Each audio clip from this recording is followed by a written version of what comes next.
Hey everyone, it's Monica Regan here, independent Epicure consultant, and I wanted to whip up some really quick lunch with one of our brand new autumn 2020 products. This is the African, sorry, I'm doing it on my selfie camera, so it's backwards, African sweet potato stew. It is absolutely delicious. It's so far one of my favorite new products that we have. So easy to make. So this can be made obviously with sweet potatoes because it is a sweet potato style stew, and ground turkey, but I'm actually going to make it really simple with what I happen to have at home. I don't have sweet potatoes, so I'm making it up a little differently. So here's what I'm going to do. So I'm taking a large can of tomatoes. This is a 796 ml for the Canadians. For the Americans, I don't know what your equivalent is, but it's the large size can. Drop that whole thing in there, and I'm also going to add in a can of coconut milk, and obviously I'm going for the full fat. You can use the reduced fat if you want. And a can of black beans instead of ground turkey because we're going to go vegetarian here. And so my nice lovely can of black beans, I did rinse those a little bit right in the can. I just rinsed them in the can. And instead of my sweet potato, I actually have so much, I'll show you. I have so many giant zucchinis, I had to use that up. So I've used my part of this humongous zucchini that was this big is going in here in replace instead of the sweet potato.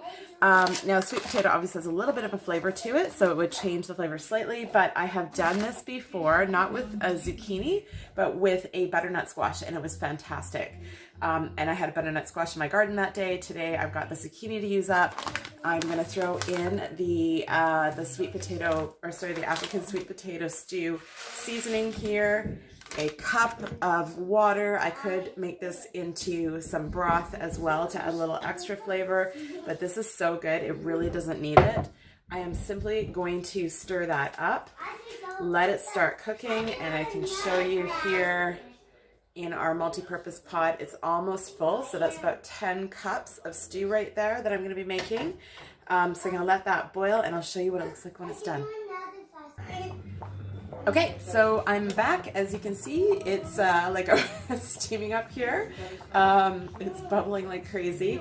It smells delicious. And the last step for this one is to add half a cup of peanut butter. So it is not, there's no peanut product in the actual, in this. But if you have an issue with peanut butter, obviously you could leave it out. It's still really flavorful, but the peanut butter, if you do eat peanut butter, is going to add a really lovely extra layer of flavor.